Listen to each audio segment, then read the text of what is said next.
Gonna do a quick run through of my 2019 Panamera Turbo I just picked up about a week ago. This is the twin turbo V8 with 550 horsepower. It's a pretty amazing car. This is definitely the fastest and most fun thing I've ever owned. It was a great trade up from the Yukon, even though it's a little bit older and has some more miles on it. It's definitely a hell of a lot more fun. I did have a 2017 a couple weeks ago, and within 8 days, that car had some catastrophic engine damage due to the vacuum system. It was going to be over $15,000 to fix the car. Luckily, I kind of held my ground with the dealer, and they ended up buying the car back, unwinding the loan. If you guys have been following my channel, you'll kind of see I have pretty much the absolute worst luck with vehicles. Seems like I have warranty issue after warranty issue. But a little about this car. Like I said, it's a 2019. The MSRP on this originally was a little over $186,000. I got it for quite drastically less than that. It was very well optioned. You can see it has a 21-inch wheels from the 911. Active Aero spoiler that is automatic or manual. I can open or close it at the push of a button. One of my favorite things and one of the biggest selling points of the car was it's a full hatchback, so tons of space. It's 34 inches wide back here, and if you fold the seats down, you have 84 total inches. So it's big enough. I'm 6'2", 200 pounds. I could easily sleep in the back of this if I needed to. But definitely one of the coolest things about the whole car. Like I said, I'm 6'2", and even with the seat pretty far back, you know, I have plenty of room, plenty of headroom. As you can see, I'm not really close to touching. I have a few inches, 3 fingers or so. This car came with the chalk Alcantara and chalk seats, but it also has black leather accents, as you can see. And also this car, part of the reason it was a little more pricey, has the full carbon package in it. So you can see there's carbon fiber accents everywhere. The rear, it's not an entertainment, but it has all the controls for navigation, heating and cooling, all that stuff. Burmester audio, which absolutely blows the Bose out of the water. I had Bose in my Yukon, and it doesn't even come close comparing to this thing. It does have a amplifier in the back for a subwoofer system in here. If you turn it up, it shakes the seats. Like, it's pretty amazing. But also, as you can see, this car has the carbon fiber wheel upgrade, and you notice the dial on the steering wheel. That's for the Sport Chrono track package. So if you put it Sport Plus or Sport Plus, and it opens up the exhaust system. It sounds good. It's not like loud, but it definitely gives some rumble, and it pops a lot, which is pretty awesome.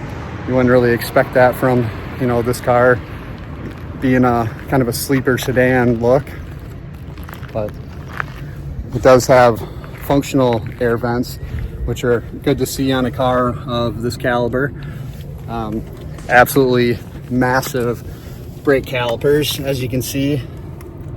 I believe the rotors are 19-inch and 21-inch wheels, so they fill it up pretty good. I do wish this had the carbon ceramics, but at the same time, changing those is like $20,000. So glad I don't have to deal with any of that. This car, even though it's a 19 and has 67,000 on it, the paint job's absolutely pristine. It has full PPF on it right now.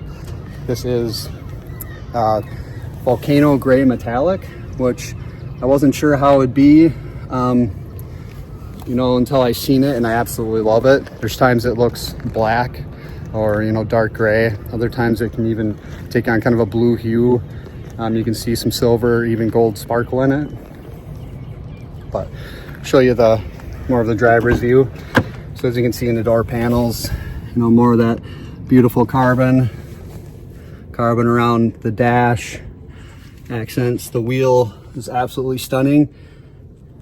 and it feels amazing too. It's one of my favorite things about this car is having the whole carbon package with the steering wheel, especially. The steering wheel alone was like a $1,500 upgrade in this car. So I'm glad somebody else spent the money up front and I ended up getting a pretty killer deal on it. So pretty much anytime I fire it up, I always got to put it in Sport Plus mode.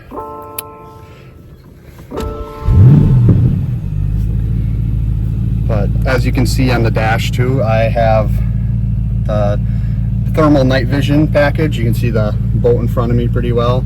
It's pretty amazing, super cool feature. If a person or a deer comes out in front of you, puts little yellow brackets around them, and you can see like it moves with it. It's pretty awesome. As you can see as well, I have the 2-panel sunroof. It is a single piece of, or not a single piece of glass, but the whole entire roof is glass. It's pretty awesome. This one can fully open in the front, or also tilt. The back one stays in place. There is also sunshades I can close. You can kind of see them there and there. So it gives you a little more privacy if you need it, or blocks the sun. I do have plans to get this tinted next week. So I will be putting probably 15% up there. I know it sounds super dark, but I had that in my Yukon too, and it makes a pretty huge difference. One of the main features of the Alcantara in here is just absolutely stunning. It is so soft, it feels so good, it's everywhere. I mean, even the glove box is lined and super smooth. I haven't messed with the DVD player stuff. I don't know if I'm supposed to have the TVs in the back to actually be able to operate that. But if you want to play with the spoiler and stuff, you can hold the button and fold it manually, and another click to make it pop back up. Otherwise, if I hit the sport button here, it gives me maximum power for 20 seconds. You can see that stuff pop up on the dash, or maybe you can see it in the HUD if that's clear. But also when you hit that, it makes the spoiler go up, and if I click it again to shut it off, the spoiler will go down when I'm at speed. This car is absolutely amazing. Love every single thing about it. 0 to 60 in this is just over 3 seconds. This thing is an absolute animal. I've brought a few people for rides, and everybody, they take the ride pretty good. Usually when they get out, they say something along the lines of, "Holy shit, that scared me," kind of thing. But the handling on this thing is phenomenal. It does have a rear steer in it as well, so cornering is just insane for a car this big. You would never expect it to be able to handle the turns as well as it does. I'll give it kind of a little bit of a rev. I don't know how good you'll hear it. It does have a soft limiter, so it's nothing crazy, but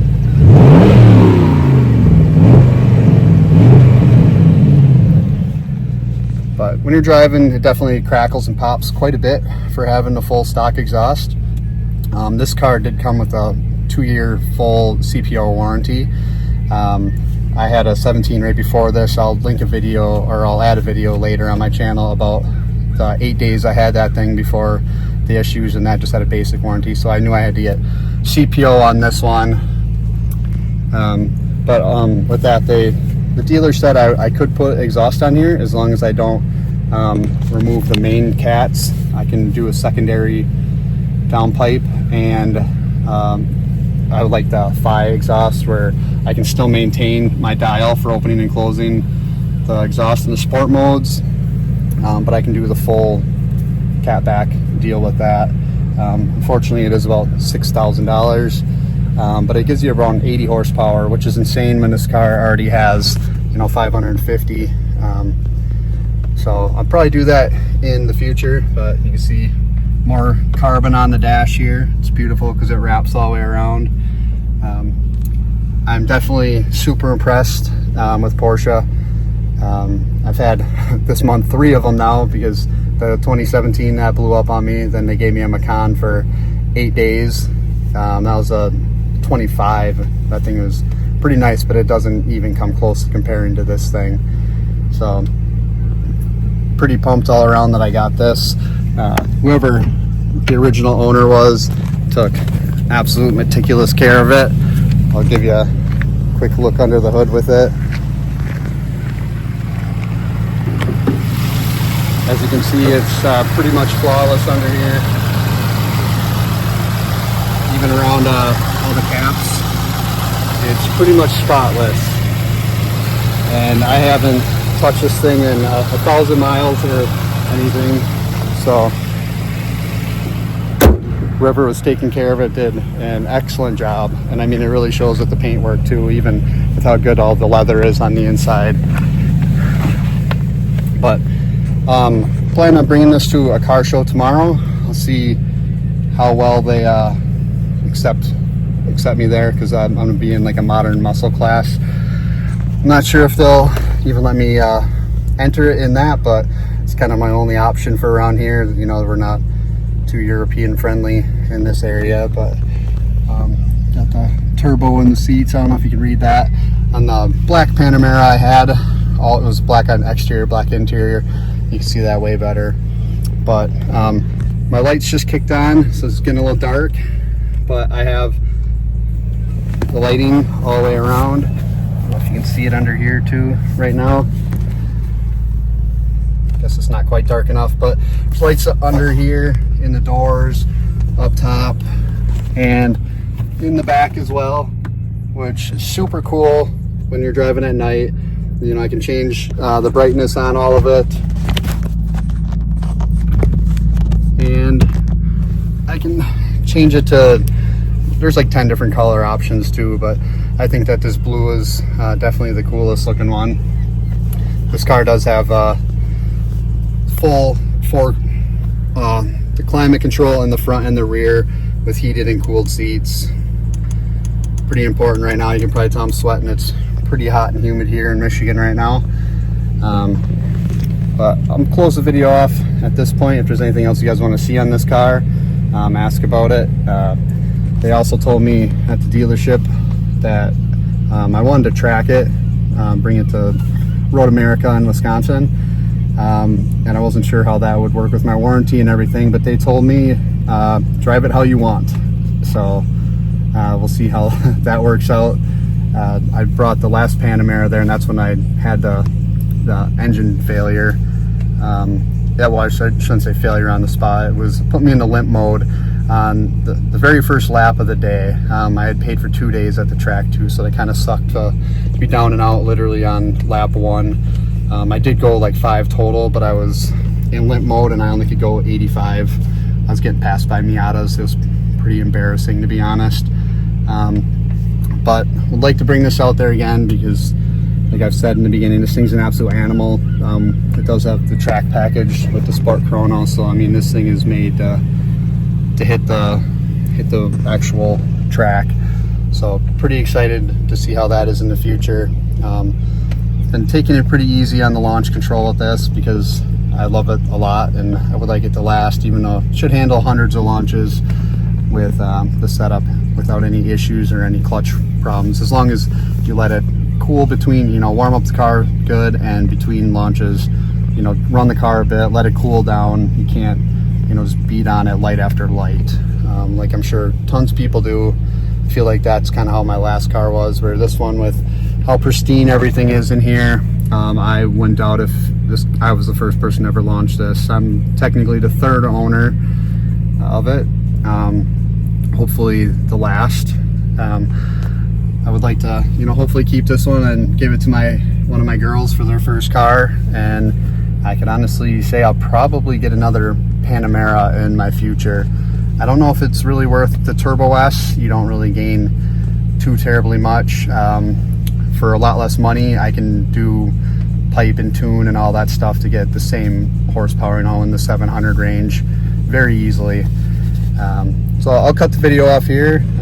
Like I said, if you want to see anything more about this absolute beautiful car, let me know.